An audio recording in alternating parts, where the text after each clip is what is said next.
Antes de mais nada, eu agradeço imensamente a vocês, porque é bom que se registre, que nós temos consciência que é um privilégio poder vir falar nesta Faculdade de Arquitetura da Universidade de São Paulo. Portanto, para mim, é um momento bastante comovente. O que eu podia dizer, como uma visão do que estamos fazendo e o que está sendo proposto nessa escola, antes de mais nada, é que vê-se nesse momento como se fosse a flor da árvore que foi plantada. Essa escola.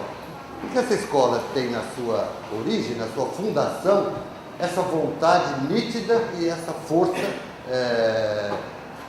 gravada nas pedras, digamos, dessa catedral, esse edifício que representa, inclusive, tudo isso. Esse prédio, onde nós estamos como um grande privilégio também instalados, ele já é um discurso sobre essa ideia de um vir a ser indispensável, com uma visão de eternamente vir a ser, que é uma das virtudes fundamentais da arquitetura, que não faz para determinar, com o sentido determinista do funcionalismo ou qualquer coisa assim, mas com o sentido político, de uma política que visa horizontes futuros, que é a essência da questão humana. Formação da consciência e da linguagem sempre. Portanto, antes de mais nada, esse edifício como um paradigma de tudo que vocês andaram refletindo, e que essa cadeira, dirigida pelos ilustres meus colegas, soube, nesse momento, iluminar mais uma vez, está na origem, esses horizontes do trabalho que vocês fizeram, do que se sempre imaginou para essa escola. É muito comum se ouvir falar que uma das características do ensino da arquitetura paulista é a sua origem, enquanto escola de arquitetura é essa, na escola politécnica. É preciso ressaltar mais uma vez que não é assim, como se assim não é suficiente. A origem dessa escola é a Faculdade de Filosofia, Ciências e Letras e a Escola Politécnica. Os paradigmas aqui dentro, na visão prática do mundo, as pessoas, são Flávio Mota e Vila Nova Artigas, sem dúvida nenhuma.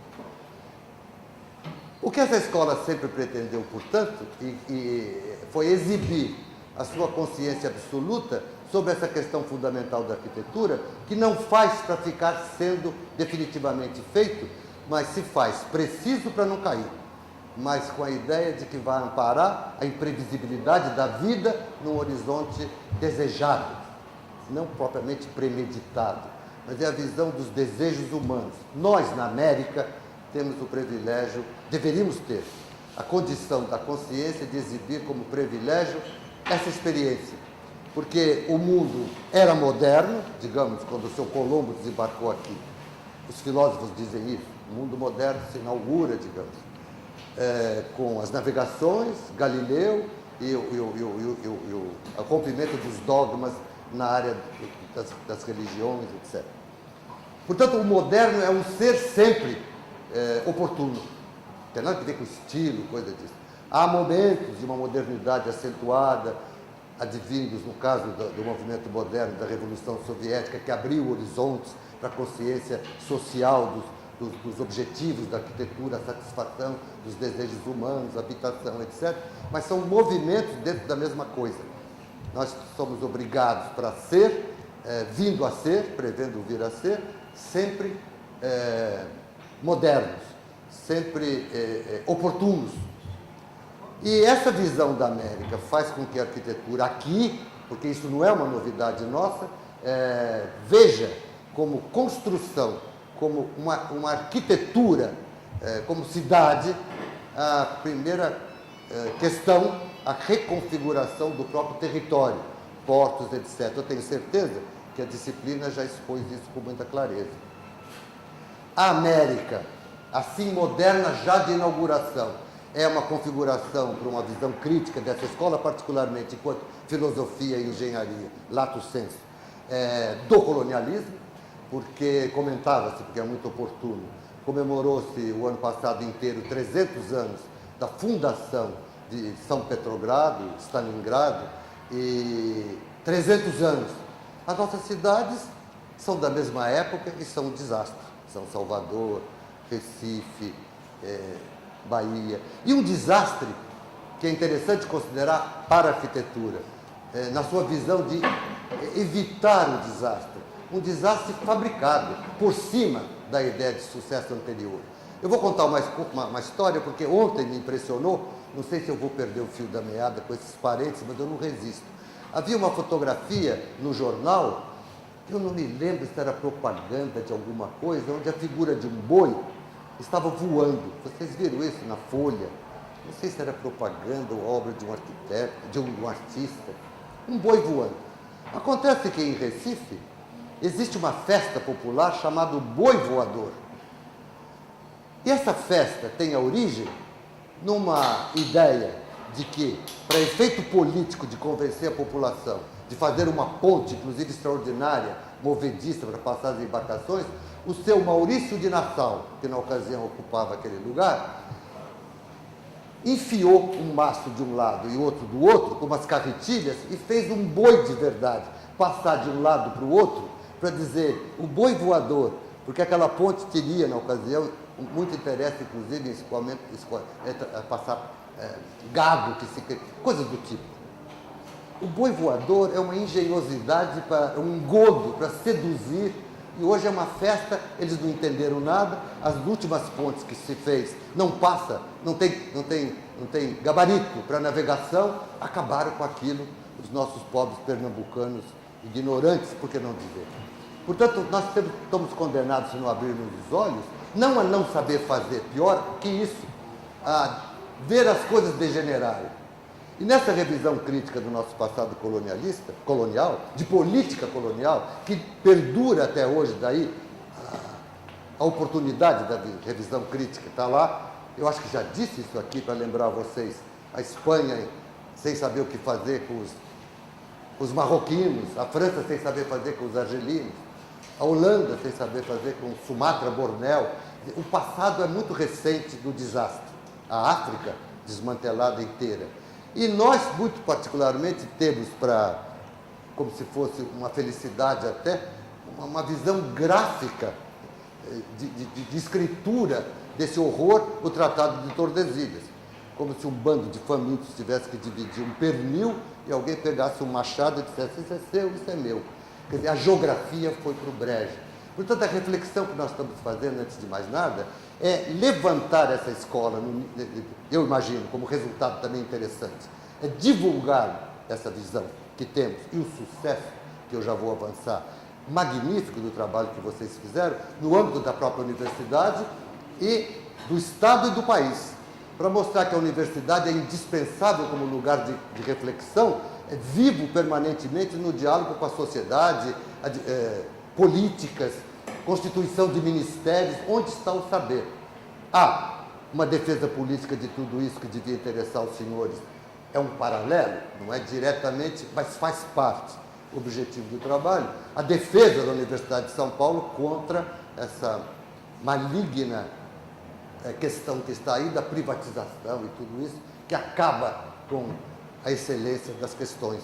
Esse dilema, eu vou mudar de tom, mas só para completar o raciocínio, entre privado e público, os senhores devem compreender como sábios, porque são estudantes de uma universidade.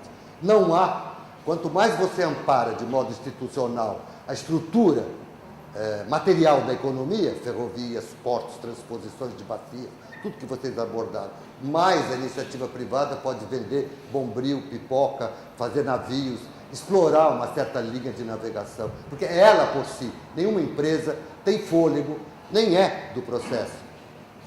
Não prever tão cedo um lucro e poder investir em levantamentos de satélite, territórios imensos, relações internacionais entre países.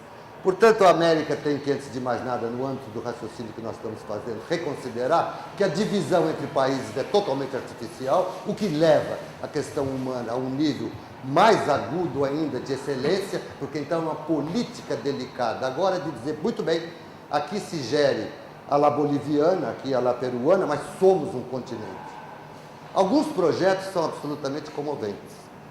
A visão objetiva da possibilidade, do interesse de um porto para a Bolívia no Pacífico, no Atlântico, como foi feito num dos trabalhos, é uma maravilha de resultado não é uma palavra boa, de resposta para dizer, mas esse discurso encontra facilmente a inteligência de vocês predispostas. É incrível a capacidade de ver logo e ver de modo individual até. Então, eu vou fazer isso, fazer aquilo. A escolha que vocês fizeram de notas excelentes para essa sinfonia maravilhosa que fizeram, que é a minha visão. Portanto, divulgar isso na universidade, recompor a excelência dessa escola no âmbito da universidade, que é o mesmo que obriga-se a um diálogo permanente com a linguística, com a geografia, com a história, com as ciências objetivas e as técnicas, metalurgia, mecânica, engenharia de um modo geral, abre os horizontes de um modo inexoravelmente urgente no nosso meio, que está numa rota, de um modo geral, de uma total degenerescência. O espaço da geografia do planeta como objeto de especulação é uma tolice. Você vender um pedaço de planeta, só para que vocês saibam, já a Europa inteira, em jornal se vê isso, conversando com autoridades esclarecidas, mas está indignada e providenciando, defender-se, leis, etc., contra a ideia de explorar os litorais encantadores para... Eu vi conversas incríveis, irônicas, com uma certa graça.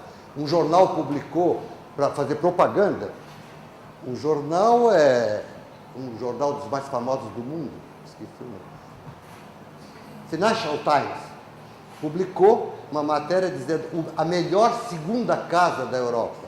Então, há a imagem de uma segunda casa. Os ricaços do mundo compram uma casinha na praia encantadora de não sei o que, os lugares mais lindos do mundo, estraçalhados com essa especulação de vender lotes e fazer casinha. Todos os países estão se defendendo.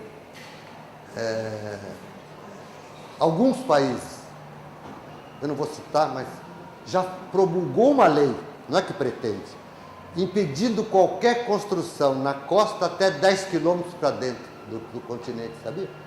Portanto, essa balela está, inclusive, de senso comum, sendo no mundo comentada e enfrentada como questão de defesa inexorável, de uma visão clara do que representa para as instalações humanas, para a nossa sobrevivência, para o futuro da humanidade, a excelência da maneira de tocar o território para as instalações humanas.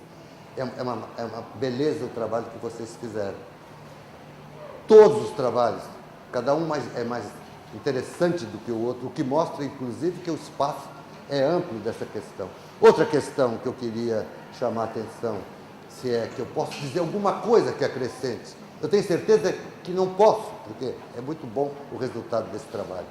Mas uma questão que talvez possa ser levantada é que esse interesse é um interesse que leva em conta o estabelecimento da paz e das relações internacionais.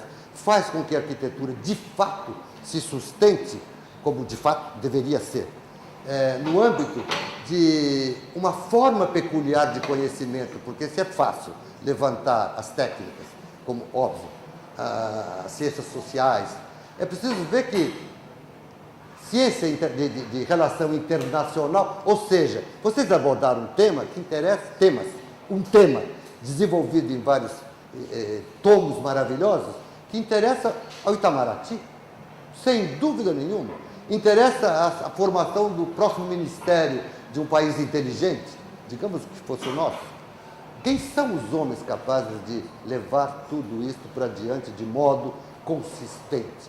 Portanto, o trabalho é uma maravilha, é um trabalho que tem esse fôlego que não é para ser visto e obtido nota, é uma contribuição ao conhecimento universitário, sustenta essa ideia da arquitetura como uma forma peculiar de conhecimento. Uma vez que nenhum de nós pode ser especialista em economia, em linguística, em geografia, há de se imaginar uma abordagem histórica do gênero humano, peculiar de conhecimento enquanto arquiteto, desde o Neolítico, desde que as duas primeiras pedras foram postas ali, né?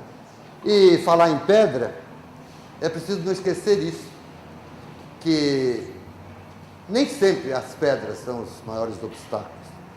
Com alguma máquina, você tira daqui e põe ali. O maior obstáculo são ideias e dogmas bípedes.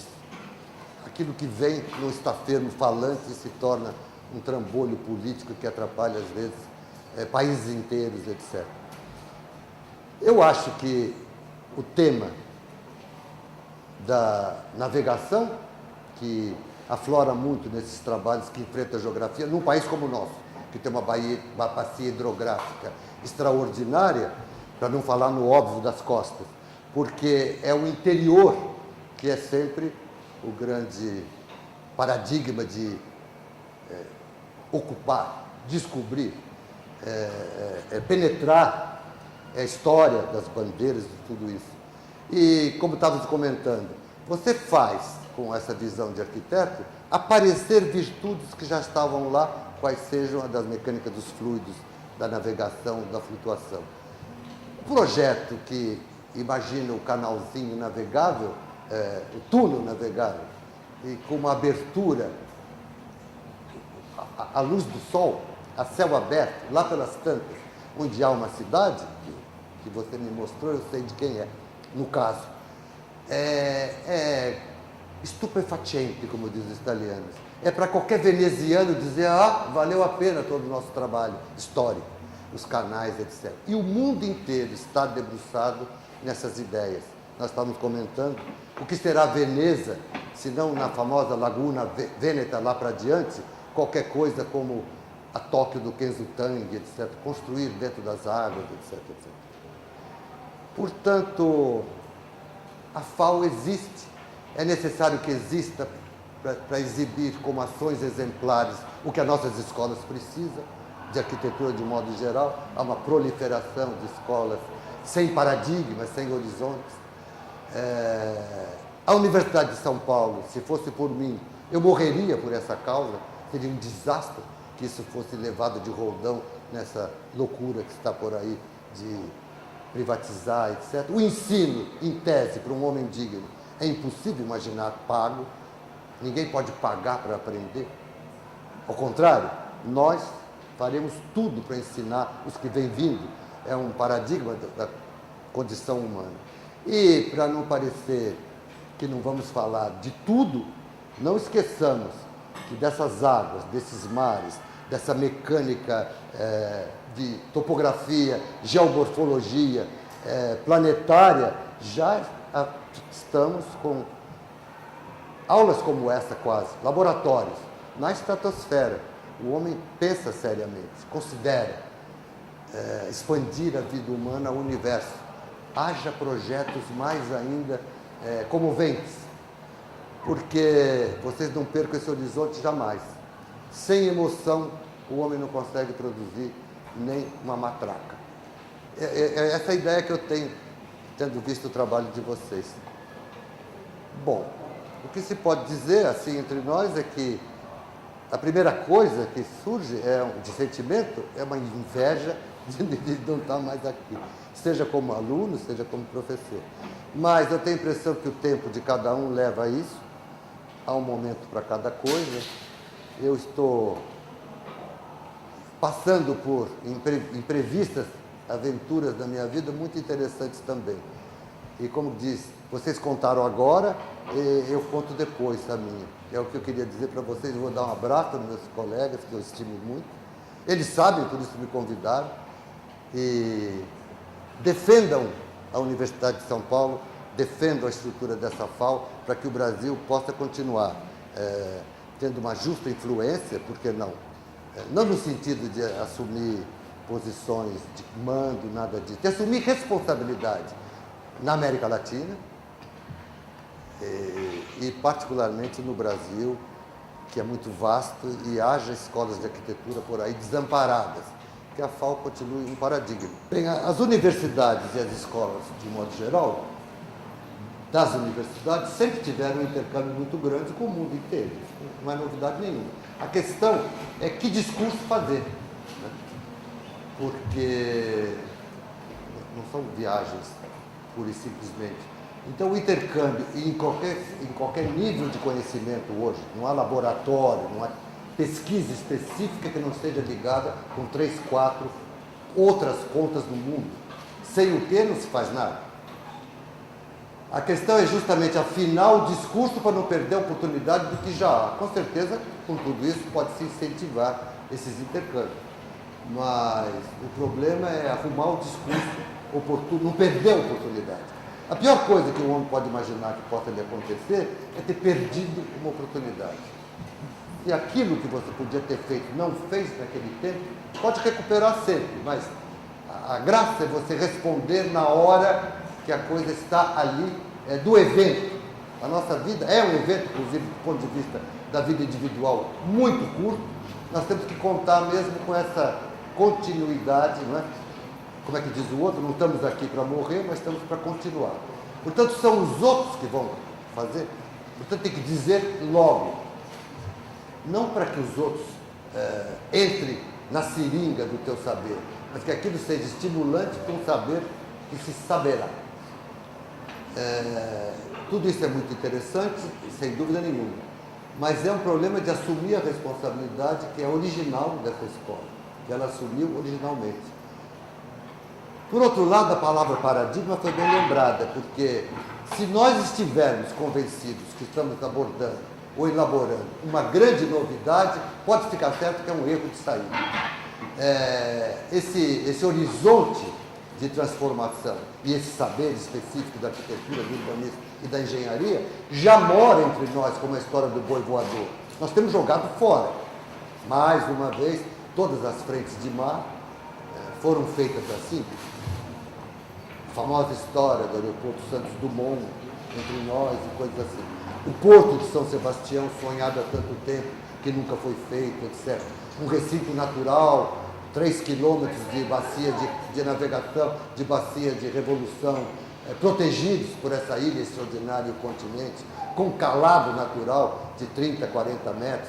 Não existe no mundo nada tão predisposto. Portanto, não é justo que lá seja uma pequena cidade histórica, mambembe, caindo aos pedaços para turistas. Isso é uma tolice. O encanto da Ilha Bela, por exemplo, não tem nada que ver com o turista. E se tivesse que ver, era na base de um túnel, como aqueles do Rio que furam as rochas, e eis que se revelam várias Copacabanas a mar aberto do outro lado. O lado de cá é estaleiro, oficina, porque é um porto. Não existe porto de um lado só, num canal de 3 quilômetros. Isso é uma tolice, que nós sabemos. Como quem diz com uma linguagem nossa, é arrumar a casa com as coisas que já estão ali. Que a graça é essa, chegar no lugar e você dizer antes, porque a cidade existe antes que se faça. Senão, você vai fazer, provavelmente, bobagem. Né?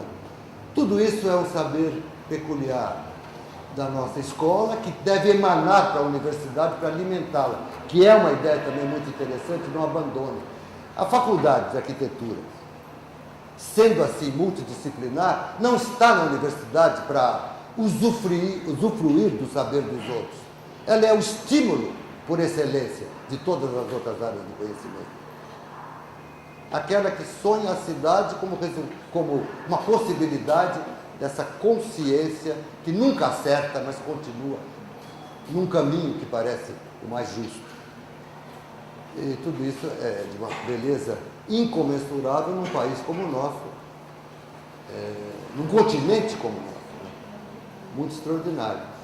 Portanto, o mundo deve ver a América com olhos muito indagativos, porque nós, se não for hoje, será amanhã. Temos uma experiência muito peculiar dos tempos do homem modernos, digamos assim. Eu não vejo, no andamento que está aí, muita esperança para a Europa. A Europa, no momento, ou melhor, devemos ver com toda a esperança, mas no momento, para mim, é um desastre. O modo que tropeça, que vai, que não vai, que não consegue enfrentar essa questão, por exemplo, do passado colonial de um modo que não necessite uma Olimpíada para transformar uma cidade. Isso é uma idiotice. Nós não podemos viver de carnaval em cima de carnaval. Não podemos viver porque é desinteressante ao extremo para gente como vocês, que veem outras maravilhas para aparecer que não são quinquilharias. Portanto, a ideia de modelo que sempre aparou o homem, por exemplo, estimulante, É a chave fundamental do estímulo para uma personalidade de arquiteto. Né? Não se pode fazer algo para que se veja à toa.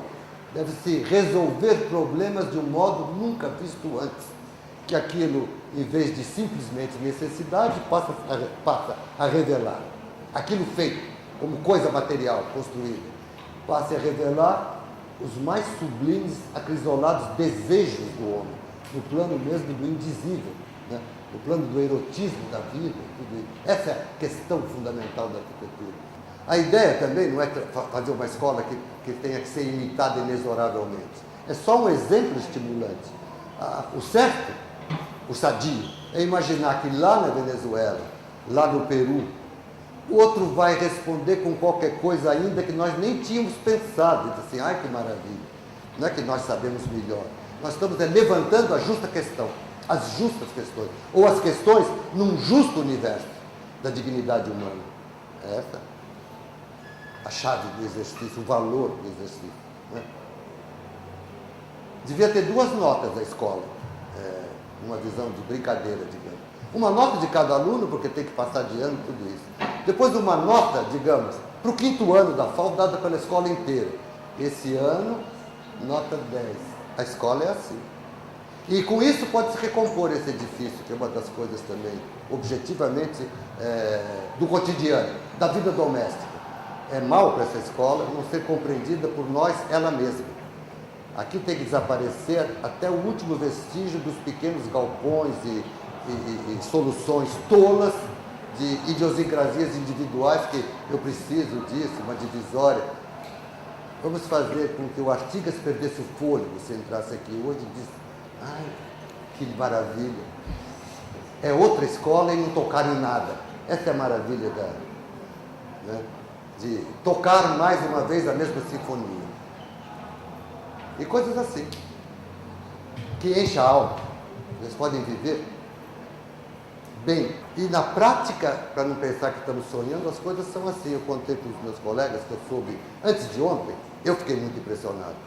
Em Piracicaba, em poucos meses vai ficar pronto a recomposição do ramal ferroviário, diretamente ligando com o Porto de Santos. Toda aquela agroprodução que nós sabemos, álcool, aquilo tudo, que estava apodrecendo no mato, para você ver uma questão seríssima do ponto de vista político, a fazer ver o desastre que está se produzindo metodicamente.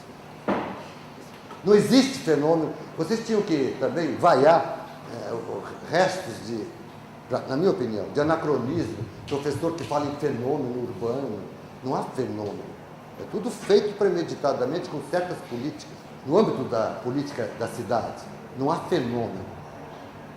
São desastres provocados por erros. Sem moral, erro e acerto. Como um cálculo de estrutura caiu. Erraram a quantificação do momento fletor. É política. Uma escola de arquitetura, se é viva, ela, queira ou não, é política.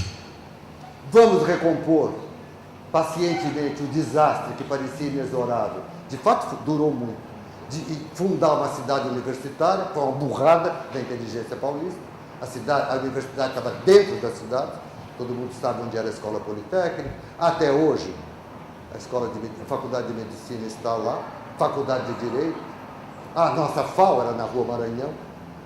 Esse mobilismo dos interesses imobiliários, se o prédio de trás da Maranhão fosse desapropriado, ou antes que se construísse aquilo podia ser tudo a FAO, e assim a Politécnica, etc.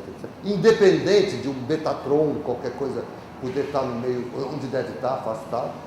Porque a vida do estudante, a universidade, não prescinde do âmbito da cidade, não prescinde da conversa no bar, onde estão jornalistas, artistas, bambembes, degenerados, filósofos. Estudante não é para comer em lanchonete. Isso é uma diminuição programada. Tanto programada que essa sociedade infame chamou de universidade, de cidade. São tão tolos que ainda disseram que era cidade. No meio do mato, para estudantes brincar de skate nas rampas e bermuda. Isso deseduca. A universidade é essencialmente o âmbito da universidade. Bom, a maioria das cidades históricas do mundo foi fundada em torno de uma universidade. Todos vocês sabem disso. Portanto, agora o metrô chegou aqui, etc. Vamos abrir esse espaço para a cidade de modo efetivo, material, etc. Pontos, ligações, trem. Como que uma escola pode ser pública, grátis, e você precisa de automóvel para vir à escola?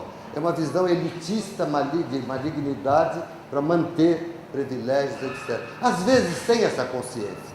Não quer dizer que se reúne premeditadamente. O mal é que isso vem como se fosse de uma inconsciência daqueles que pensam mal, digamos. Né?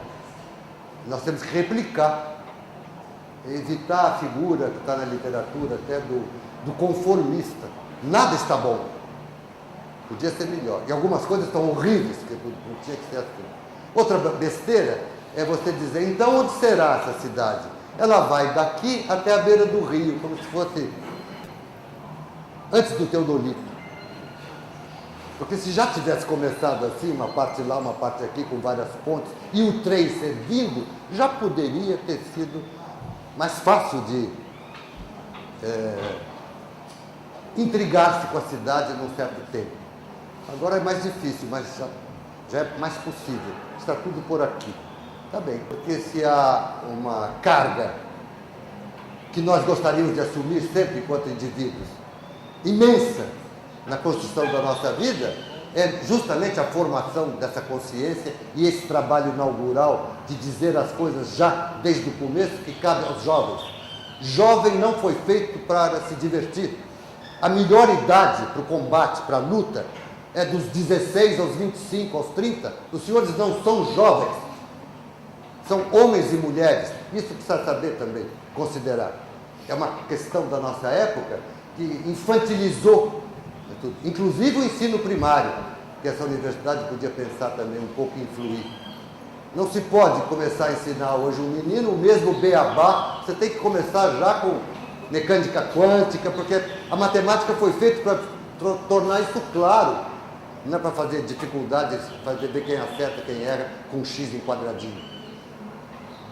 Portanto, o homem contemporâneo tem que ser contemporâneo desde pequeno. Portanto, a nossa responsabilidade é muito grande. Eu estou dizendo isso para dizer, não temam ser duríssimo. A pior parte da vossa vida é essa, jovem. A mais fácil é a minha. Você já imaginou a minha vida como é fácil atualmente?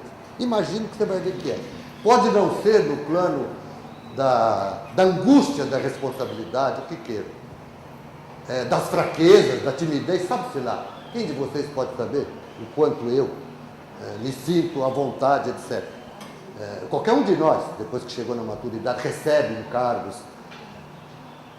Mas é fácil. É duro agora, felizmente. É por isso que vocês são sadios. A juventude foi feita para isso. Para carregar pedra. Escravo você não compra, velho. Examina os dentes, vê se é forte. Tem que ser jovem e forte. Eu quero dizer que todos nós esperamos tudo de vocês. Ninguém está aqui para servir lanchinho e agradar ninguém porque é jovem. Ao contrário, nós contamos com vocês. E é melhor dizer, porque escondido é que é sacanagem, com perdão da expressão. Sempre se fez isso. Ninguém pode contar com os velhos filósofos, com os velhos engenheiros, com os velhos arquitetos. Pode dar uma olhada neles como... Mas só se conta com vocês. Depois do golpe militar, quando o Artigas teve que abandonar todo mundo, fugiu, porque era um homem do Partido Comunista. Portanto, depois de 64, 65, 66, no 5º ano da FAO, ainda na Rua Maranhão, foi dado como tema do TGI o Porto de São Sebastião. A barragem de Urubucungá, no outro ano. O atual presidente do IAB, Arnaldo Martins, eu não esqueço, fez uma barragem maravilhosa. A eclusa para os navios que ele fez, os engenheiros não fazem usualmente. Ele fez a montante, naufragada na laguna. Você não vê, Mas tem um balizamento, o navio entra ali, abre a comporta, o navio desaparece, que afunda e sai lá embaixo, uma coisa maravilhosa. Por exemplo, que eu não esqueço, no outro ano, no Porto de São Sebastião, e toda a área, a cidade, a ideia era a cidade principalmente, um grande porto, não um bibelô de fim de semana. E a graça é que aquela igrejinha, seja o que for, aí fica lá no meio daquilo tudo, aí sim, com uma monumentalidade imprevista, não é? Como se dissesse, milagre, pela primeira vez a igreja fez. 80 toneladas, passa pendurado num guindaste e entra no navio e vai para Antuérpia. Do Caron. Imagina um cara, no caso eu lembro, eram trabalhos absolutamente, excepcionalmente belos, assim como esse. Portanto, essa é a história dessa escola. Enfrentar a arquitetura com esses horizontes. A vida, cada um vai saber resolver a sua, faz o que aparecer para fazer, isso é outra questão. Ou melhor, faz parte da questão, faz parte da angústia, faz parte do sofrimento, da contrariedade, do luto da existência de um homem que pensa, que nunca vê plenamente satisfeito os seus desejos, horizontes.